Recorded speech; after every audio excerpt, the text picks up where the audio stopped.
है अजब सी मन की कैफियत ये कैसे घड़ी है अजब सी मन की कैफियत ये कैसे घड़ी है। एक हुजूम आज आकर मेरे दरवाजे पे खड़ी है। जिस्म से रूह अभी ठीक से निकला भी नहीं है, जिस्म से रूह अभी ठीक से निकला भी नहीं है, और सबको मुझे दफनाने की इतनी जल्दी पड़ी है। टीम सोशल हाउस आप सबका और ख़ासा है कुछ मेरे ख़ास दोस्तों का बहुत शुक्रिया, और आप सबको मेरा सलाम नमस्कार। मेरा नाम राबिया खानम है। जो पेश करने वाली हूँ वो बेसिकली एक तसव्वुर है मौत का, कि हम शायद कहीं ना कहीं अफरा तफरी की ज़िंदगी जीने में इस तरह से गाफिल हो चुके हैं कि मौत जैसी हकीकत को भूल बैठे हैं। मैं मौत को भूलना नहीं चाहती, and whenever I think about my own death or the process of dying, I feel extreme fear. तो कहते हैं ना कि मौत जब दरवाजे पे आती है तो वो दस्तक देती है, मोहलत नहीं। और ये तय है कि डेथ इनएविटेबल है। मैं ज़्यादा वक्त ज़ाया ना करके शुरू करूँगी। इस ज़िंदगी का किस्सा एक दिन ख़त्म हो जाएगा। ये हिसाब किताब फ़लसफ़ा सब कुछ भुला दिया जाएगा।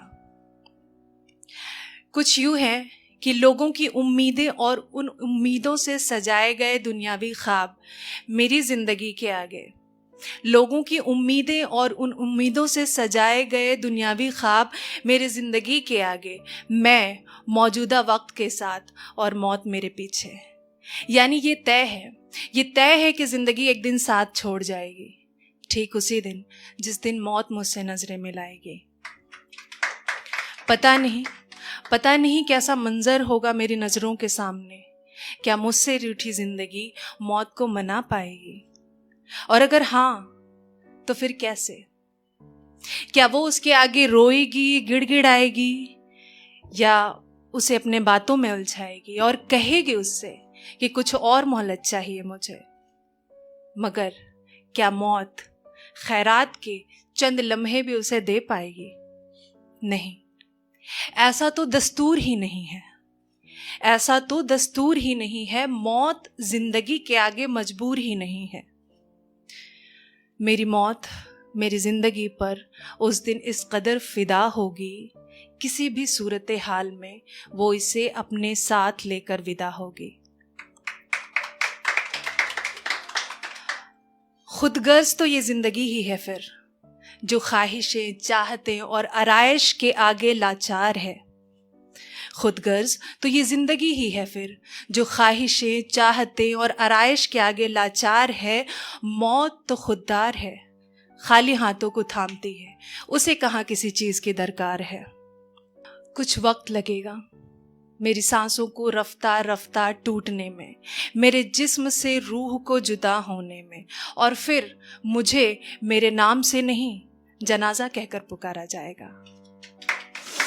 सफ़ेद कोरे उस आखिरी लिबास में जिसे कफन कहते हैं, उसमें लपेट कर कहीं लिटा दिया जाएगा। फिर मेरे दोस्त, अहबाब, रिश्तेदारों और जीते जी मुंह फेरने वालों को भी बुलाकर मेरे चेहरे का आखिरी दीदार कराया जाएगा।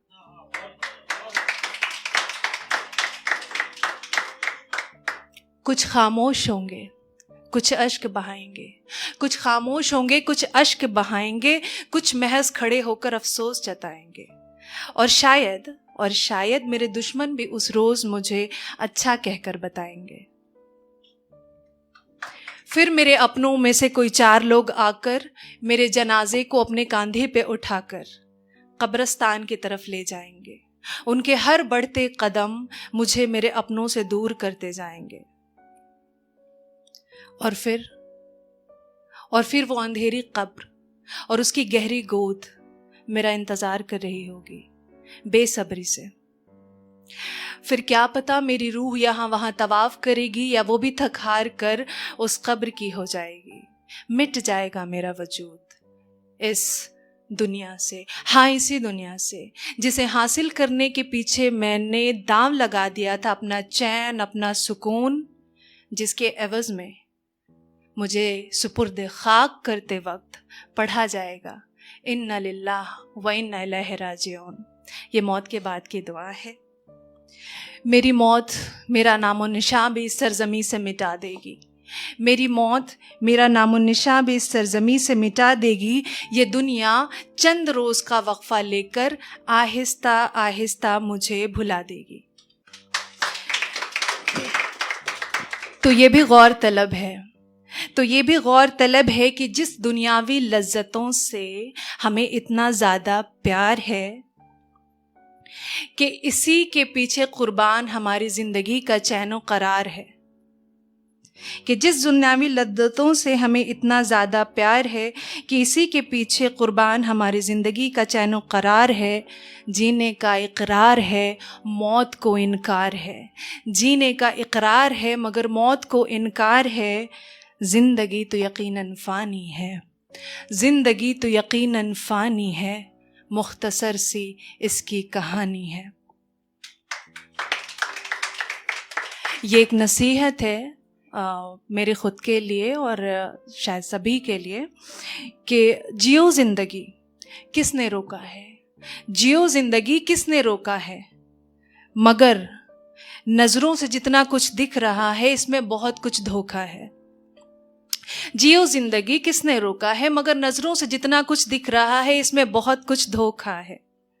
तो आखिरी यही है कहना कि मौत भूलकर ज़िंदगी जीने में न इस तरह गाफिल रहें, कि हम मौत भूलकर ज़िंदगी जीने में न इस तरह गाफिल रहें। इतना तो करें कि मरकर लोगों की दुआओं में शामिल रहें। बहुत शुक्रिया।